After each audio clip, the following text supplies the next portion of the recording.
मौन, अपने विषय में न सुख की बात करे न दुख की, मौन, बात करे तो प्रभु की करे, नहीं तो मौन। मान लीजिए अगर ये मौन आप धारण कर लेंगे तो निकल जाएंगे माया से, नहीं तो किसी की निंदा कर देंगे, किसी का ऐसा कटु वचन बोल देंगे, परुख वचन बोल देंगे, भजन छीण हो जाएगा, भजन करने की वृत्ति नष्ट हो जाएगी। सैकड़ों लोगों के प्रश्न है कि पहले भजन अच्छा होता था, अब नहीं होता। उसमें दो बातें होती है, एक तो भजन की ऐसी भूख बढ़ गई है कि अब उतने भजन से नहीं और भजन होना चाहिए, ये उत्तम महापुरुषों की कृपा पात्र भक्तों की वृत्ति होती है। और एक होता है कि आपसे वैष्णव अपराध बन गया, कुसंग हो गया, इस कारण से ऐसा। अगर आपके हृदय में कोई दोष वृत्ति नहीं हो, फिर भजन में ऐसा लगता है कि मेरे से बहुत कम भजन होता है, वैसा भजन नहीं होता जैसा होना। ऐसा बड़े बड़े महापुरुषों को भी अनुभव होता है, ये कोई निंदनीय बात नहीं है, वंदनीय बात है। पर वास्तविक यदि भजन नहीं हो रहा है, वास्तविक यदि आपका रुक गया है आनंद, तो आप ढूंढ लीजिए आपका भोजन गलत है, आपका संग गलत है, आपने कोई वैष्णव निंदा की है, बस यही कारण है, यही खोज लेना, यही सुधार कर लेना। किसी से क्षमा याचना की जरूरत नहीं, अंदर देखो और आचार्य गुरु से प्रार्थना करो, सब ठीक हो जाएगा। बड़े कृपालु है, जिन्होंने अपराधी मुझ जैसे को घसीटा तो अब अपराध बन जाएगा तो थोड़ी छोड़ देंगे वो, विश्वास कीजिए, उन्हीं से प्रार्थना कीजिए, नाथ यदि आपको अपराध मोचन कराना है तो भेज दीजिए मुझे उसके पास, या उसको बुला दीजिए, मैं पैर पकड़ लूं, हाथ जोड़ लूं यदि अपराध बन गया, और यदि आप चाहें तो आप क्षमा कर दें, आगे से सावधान रहेंगे। बड़े कृपालु हैं प्रभु, क्षमा कर देते हैं। भजन की वृत्ति को रुकना ये सहन मत कीजिए, समय नहीं है कि आज नहीं तो कल भजन चल पड़ेगा, नहीं, तुरंत वाचिक में आ जाइए, तुरंत वाणियों का गायन कीजिए, नाम कीर्तन कीजिए, ढूंढिए अपराध क्या बना जो आंतरिक हमारा भजन रुक गया, और प्रभु से प्रार्थना करके उसको चलवाइए, वो बड़े कृपालु है, क्षमा कर दे। अगर आपने प्रगट में किसी का अपराध किया और वो उपस्थित हो तो जाओ उनके चरण पकड़ो, उनसे प्रार्थना करो। भजन का रुकना सहन मत करो, बहुत कठिन है भजन करके भगवत प्राप्ति करना। वो हमारे अंदर सरलता पूर्वक भजन चल रहा है, उसको बचाओ। किसी की निंदा मत करना, किसी की अवहेलना मत करना, तुम्हारी कोई निंदा करे, तुम्हारी अवहेलना करे, सह जाना, कह रहे हैं इसमें कह रहे संतर्जय ताड़यन बंधनन,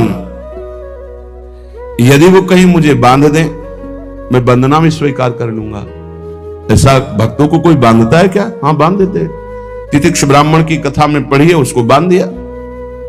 एक सखी बहुत भजनानंदी थी, उसके परिवार के लोग रोज उसे पीटते थे और उसे बांध देते थे। सखुबाई नाम उसका सखी का था। एक सखी बहुत नागरीदास जी के संग में रहकर भजन की वृत्ति उच्च कोटि की सीखी थी, भागमती बाई।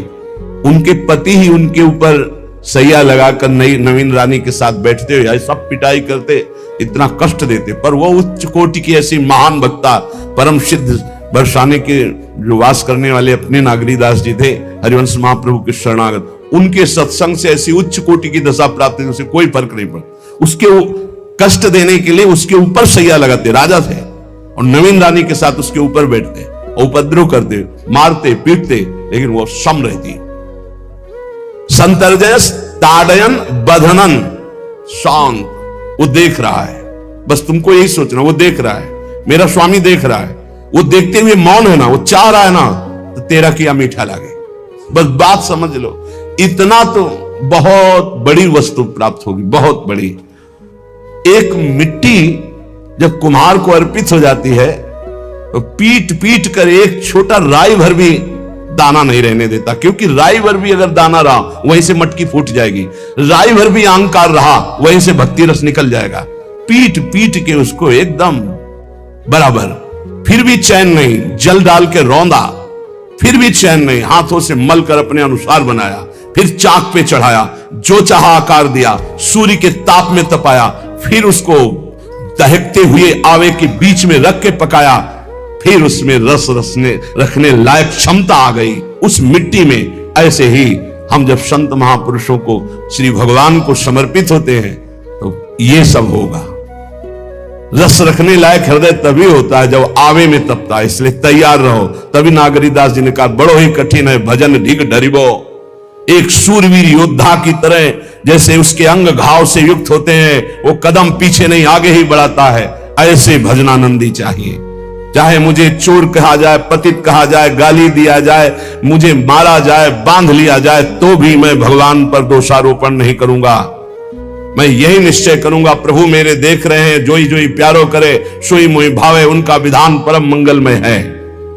अंतः क्लेश मतीव दुस्सह तरम प्राप्नोति नाना विधि। मुझे अंदर से भी बहुत पीड़ा दी जाए, काम पीड़ा, क्रोध पीड़ा, लोग बाहर से तो ये दिया जाए और अंदर से भी ये दिया जाए, तो भी हे प्रिया जो आपसे नहीं कहूंगा। प्रेम में कभी शिकवा शिकायत नहीं होती, ना इष्ट से और अपने प्रीतम के विधान से दिए हुए कष्ट को हम दूसरे से कह दें। धिक्कार हमारी प्रीति को, प्रीतम सहावे और मैं दूसरे से शिकायत करूं? नहीं, हर विधान आपका सहो। ये प्रेम है मस्ती का, ये लज्जू पंजू ऐसे काम नहीं है इनके। ये तो देखते हैं पैर धर के अगर गर्म लगा तो हटा लेंगे, मत रखना गर्म ही गर्म है। और छाती मजबूत करके कि आग पे चलूंगा तो पैर रखोगे तो चंदन हो जाएगा आग में भी। पूरे जीवन की बात कह रहा हूं, पूरे जीवन की। सोचो उस समय जब 13 वर्ष की अवस्था है और घर से निकले थे, कोई साथी नहीं है, कोई समझाने वाला नहीं, और आज इतना जीवन हो गया इसी यार के सहारे हुआ है। इसी यार, ना 1 रुपया कभी था, न रहा है, न रहेगा। प्रेमानंद का 1 रुपया नहीं है, प्रेमानंद की एक वस्तु नहीं, ना रहा ना रहेगा। हाँ, प्रेमानंद की सब वस्तुएं हैं, ना होते हुए भी पूरा विश्व मेरा। क्यों? प्रेमानंद भगवान का है, भगवदानंद को प्रेमानंद कहते हैं। वही संपत्ति जीवन भर एक ही साथी रहा है, और हे नाथ ऐसी कृपा करना अब दूसरा साथी बने ना। अब आओ तो मृत्यु रूप में ही आओ और किसी रूप में मत आना। साथी हो तो आपका साथ हो, सर्वहरण करने वालों में मैं मृत्यु हूं, बस उस रूप का इंतजार है। आओ उस रूप में और समेट लो अपनी लीला। बस कभी किसी से शिकायत, कभी किसी ने कैसे हो, आनंद है। नहीं सुना है किडनी खराब है तो सुना ही होगा, कोई दुख नहीं, कोई दुख नहीं। वर्तमान दुख वर्तमान के आनंद से बहुत छोटा है। क्या दुख है? स्वामी के द्वारा दिया हो। ये आप हमारी प्रार्थना मान लीजिए, इस मार्ग में चलने पर जो दुख मिले कभी किसी से कहना नहीं तो प्रीति में कलंक लग जाएगा, वो तुम्हें प्रभु से हटा देगा। नहीं, रहीमन मन की मन व्यथा रखी मन में गोए, सुनी चली है लोग सब बाट न लिए। ये भगवत मार्ग शूरवीरों का मार्ग। कभी अपनी अंतर व्यथा को किसी से मत कहो। जीवन में अगर कोई हमें कष्ट दे रहा है तो हमारा कर्म है, ना कि कोई व्यक्ति। ये बिल्कुल सिद्धांत तक चर्चा समझ लो। वही व्यक्ति जो मुझे द्वेष करता, वही व्यक्ति जो मुझे कष्ट और दंड देता, वही व्यक्ति प्रणाम करके छाती से लगाकर आंसुओं की धारा से अभिषिक्त किया, तो वो व्यक्ति था या कर्म? जब कर्म भोग हो गया तो वही हृदय से लगा के अश्रुधारा से क्षमा कीजिए, बहुत ऐसा नहीं, आप तो बड़ी कृपा की। व्यक्ति कभी कष्ट नहीं देता, मेरा कर्म उसके ऊपर सवार होकर मुझे दंड देता, इसलिए मैं किससे कहूं? अपनी जबान से दांत कट जाए तो किससे कहूं? ये जो दांत, इससे जबान हमारी पीड़ा को किससे कहूं? अपने हाथ से चोट लग जाए किसको कहूं? ऐसे सब आत्मस्वरूप हैं, हमारा कर्म ही उनके ऊपर सवार होकर हमें दंड दे रहा है। इसलिए भाई, श्रीपाद का सिद्धांत जो कह रहे कि अगर भगवत प्रेम प्राप्त करना है तो मुंह बंद। 22 बाजार में कोड़े मारे गए, एक बार भी श्री कृष्ण से नहीं कहा। पूज्य भाई जी महाराज के जीवन कष्टमय, कभी श्री कृष्ण से नहीं। बाबा नहीं सह पाए, बाबा ने श्री कृष्ण से कहा, श्री कृष्ण चंद्रजू से, ये क्या है, इतना कष्ट क्यों दे रहे हो उनके शरीर को? तो मुस्कुरा दिए, बोले मैं नहीं दे रहा हूं, ये तुम्हारे कर्म का फल भाई जी भोग रहे हैं। ऐसा? बोले हाँ। सीधे अस्पताल गए, भाई जी से कहा, ये आप हमारा प्रारब्ध क्यों भोग रहे हैं? तो कहा, आज ये कौन सा खेल रच रहे हो बाबा, क्या बात कर रहे हो? जीव का अपना कर्म भोगना होता है या किसी और का निजीकृत कर्म भोग? तो उनका आप हमको बहका नहीं सकते, हमें परम तत्व से पता चला है कि आप हमारे कर्म। तो हंस दिए भाई जी और बोले, देखो हमें कोई फर्क नहीं पड़ता, आपको फर्क पड़ जाता। आप चढ़ो, जिस साधना की चढ़ाई पर चढ़ रहे हो चढ़ो, मंगलमय श्री कृष्ण तुम्हारी यात्रा को पूर्ण करें।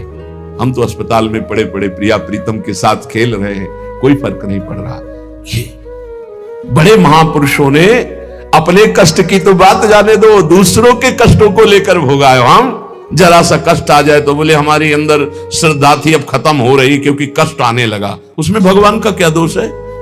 वो तो बड़े कृपालु हैं कि ऐसे पापात्मा होने पर भी मुझे महात्माओं का संग दिया, धाम का वास दे रहे, नाम जपवा रहे। अब हमारे पूर्व प्रारब्ध हमें कष्ट दे रहे, इस समय भी वो हमें दुलार कर रहे। जीव समझता नहीं, केवल दोषारोपण भगवान और भगवत मार्ग पर कर देता है। इसलिए उपासक को अंतः क्लेशमतीव दुस्सहतरम, ये जो आप काम क्रोध से जल रहे हो ना, ये तपस्या है, इसका बहुत बड़ा लाभ मिलेगा। और अगर भोग रहे हो ना, गिर रहे हो, पतित हो रहे हो, तो वो सुख नहीं, वो शांति नहीं, वो विश्राम नहीं है। तो एक बात ध्यान रखना, इस शब्द को याद रखना। ऐसे रहने पर भी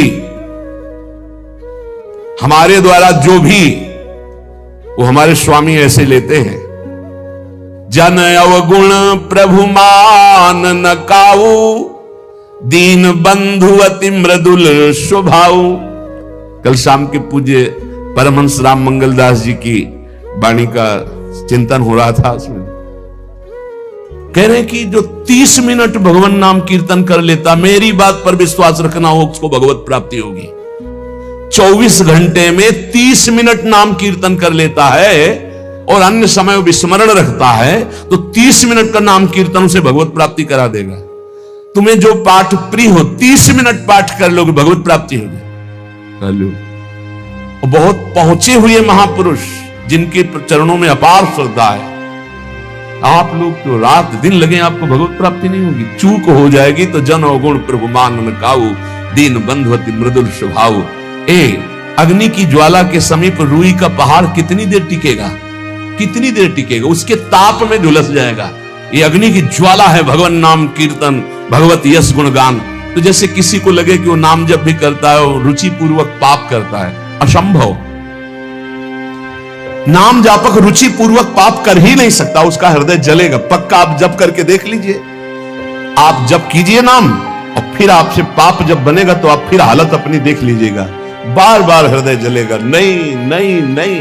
तो एक दिन वो नहीं सिद्ध हो जाएगा और आप निर्विकार हो जाएंगे। इसलिए अंतः क्लेश, अगर बुद्धि मतीव अति अंदर क्लेश आ रहा है, कभी काम आ रहा है, कभी क्रोध आ रहा है, कभी लोभ आ रहा है, कभी मोह आ रहा है, ये आता रहेगा जब तक भगवत साक्षात्कार नहीं होगा। ऐसा मत समझो कि 2-4 महीने जप करेंगे तो हम सिद्ध हो जाएंगे, ये आता रहेगा।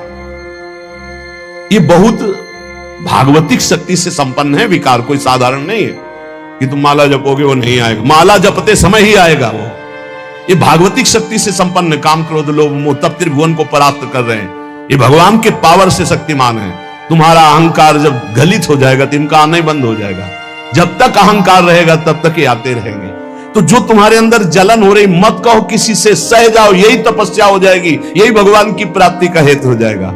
प्रभु के लिए थोड़ा कष्ट सहकर आप आगे बढ़कर देखिए वो कितना आपको प्यार देते हैं। यही कष्ट सहना है, आंतरिक विकारों को सहना, बाहरी प्रहारों को सहना, कभी किसी से ना कहना, ये भक्तों का स्वभाव। मौन, इसीलिए वाणी से मौन, कुछ ना बोलना। हमने एक संत भगवान को देखा है, ये 22-23 वर्ष पहले वृंदावन में कच्चा मार्ग था, एक बोरा रखते थे, ऐसे पागलों जैसा भेष था। तो जब रात्रि के 11 बजे वापस यमुना किनारे से प्रसाद पाके यमुना किनारे गए, यमुना किनारे से जब लौटते थे उनको देखते थे अकेले वो बैठे, उनकी मुद्रा देख के लगता था भगवदानंद में डूबे हुए। नजदीक बैठे, बोरा उठाया, चल दिया। पीछा छोड़ने वाले थे नहीं, पीछे तो उनका क्या बात है, क्यों पीछे? अब संत वेश हमारा भी तो मर्यादा से ही बोलेंगे, कुछ नहीं, केवल जानना चाहते हैं आपको। तो कालीदय की इधर एक तमाल का पेड़, जो श्वेत रंग का एक वृक्ष है, उसका मुझे नाम नहीं याद आ, गुलर जैसा, और वो तमाल में लिपटा हो, अब भी है। दाहिनी तरफ है ये जो खाली जगह पड़ी ऊंची, जो अपने दाहिनी तरफ बर्फ फैक्ट्री के आगे जाते हैं, उसी के नीचे बैठे। तो हमने पूछा आपकी स्थिति देखकर मुझे लगता है आप हर समय भगवदानंद में डूबे रहते हैं, तो जब लगता है तो प्रश्न क्यों करते हैं? हमको आपकी वेशभूषा देखते हैं। तो बोले जगत से बचने के लिए ये वेशभूषा है।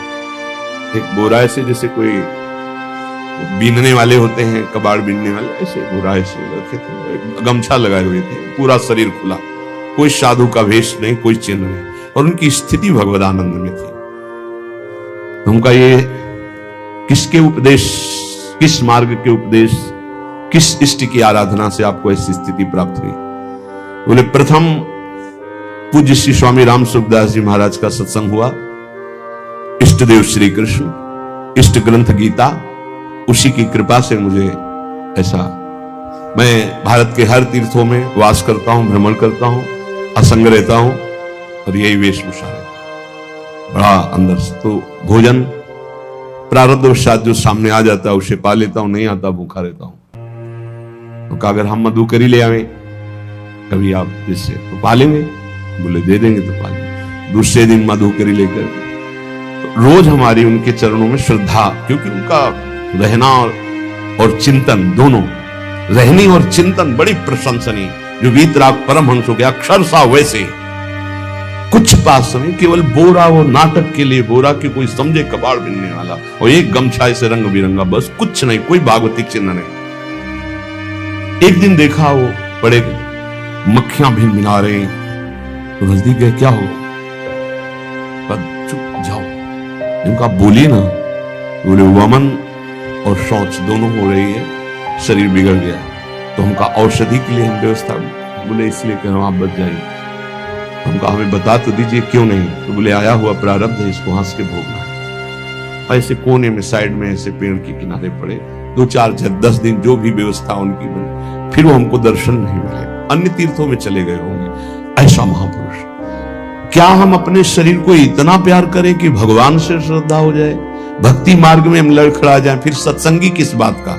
ये पक्का समझ लीजिए, ये जो भगवत मार्ग है ये शूरवीरता का मार्ग है, सहन करने का मार्ग है। जितने भी महापुरुषों के चरित्र हैं आप पढ़ करके देख लीजिए, भगवान के चरित्र से भी ज्यादा लाभ भक्त चरित्र सुनने से इसलिए होता है कि हमको लगता है कि हमारे जैसा जन्म लेकर इतना कष्ट सहकर इस ऊंचाई पर पहुंचे, ये बड़ी बात है कि वो जीवत्व से हमारी तरह पैदा होकर ईश्वत्व को जाता है। इसलिए भक्त चरित्र में विशेष बल हमको प्राप्त होता है। क्या क्या कष्ट सहते, और आप खुद देख लीजिए, आपको जितना कष्ट है उससे बड़ा सुख है कि नहीं, अंदर देख लीजिएगा तो इसी से अनुमान लगा लीजिए, जितना बड़ा कष्ट उससे कई गुना बड़ा सुख भगवान देते हैं, तभी वो उनका यश गाते रहते हैं। ऐसे थोड़ी होता है कि हमारे भगवान का हम भजन करते, हमारे साथ न्याय नहीं हुआ। न्याय तो सही बात नहीं हुआ, नहीं तो तुम्हारी दुर्गति हो जाती। सही बात में उन्होंने न्याय नहीं किया, पक्षपात किया है तुम्हारा। अगर वो सही न्याय करते तो ईमानदारी से कहते हैं, केवल नरक के कीड़ा ही बनना पड़ता और कुछ नहीं है। खूब देख लो, डबल चेहरा होता है, एक सामने का चेहरा देख रहे हो और एक एकांत का चेहरा होता है, डबल चेहरा होता है। और भगवान डबल रखो चाहे तिबल, सब देखते हैं। सब हम बैठे हुए देख लो ईमानदारी से वृंदावन की भूमि में, एक चेहरा है जय श्री राधे, और एक चेहरा है जो राक्षस है अंदर बैठा। देख लो, अंदर देख लो, बिल्कुल इस समय सीसी कैमरे में हो, अंदर देख लो, एक राक्षस बैठा है, और उस राक्षस ने जो जो करवाया आप लिखो रजिस्टर में, तुम्हें याद है जितना, और इसके बाद आप न्यायाधीश बनो, फिर आपकी क्या दुर्गति होती उसका। इससे ऐसे होता है, हे प्रभु तभी त्राहिमाम मचता है, तब उनकी कृपा नजर आती है कि बोले भगवान ने न्याय नहीं किया। हम कहते सच्ची बात तुम कह रहे हो प्यारे, न्याय नहीं किया इसीलिए बचे हुए हो। अगर वो न्याय कर देता, पक्षपात न लेता तुम्हारा, तब तुम्हारे होश उड़ते, चाहे जो कोई हो, अपना रजिस्टर जांच के देख लो। इसलिए कहते हैं कि सबकी जीवनी शुक्ल पक्ष की लिखी जाती है, कृष्ण पक्ष की तो केवल उसी की छाती जानती, दूसरा नहीं। हृदय में जितने विकार, हृदय में जितना अंधकार, हृदय में जितना कूड़ा करकट, वो तो हम जानते हैं कि हमारी स्वामिनी की कृपा ने कितना निर्मल किया है। तब उनकी स्वामिनी जू मुझ जैसे अपराधी के अपराधों का विस्मरण करके आप ऐसी कृपा, तो आपको लगता है कि संतों की एक दैन्य भाषा होती है। नहीं, ईमानदारी से संत कभी झूठ नहीं बोलते। जैसे कह रहे कि मौसम कौन कुटिल खलकामी, तो अंतर ये होता है कि आंख में जैसे थोड़ा पड़े तो बहुत बुरा लगता है, और पीठ में इतना बड़ा तिनका चला जाए तो कुछ समझ में नहीं आता। संतों का हृदय आंख जैसा होता है, थोड़ी सी भी गलती में हाय हाय मच जाता है, धिक्कार है तुम्हारे जीवन को, अपने को तुम क्या समझते हो, क्या है तुम्हारे अंदर विचार। और जो मलिन अंतःकरण वाला था, भारी भारी पाप करके भी उसको पश्चाताप नहीं होता। संत जनों को एक पाप की जरा सी वृत्ति की आभास स्फुरना, वो पूरा पाप नजर आने लगता है उनको, क्योंकि इतना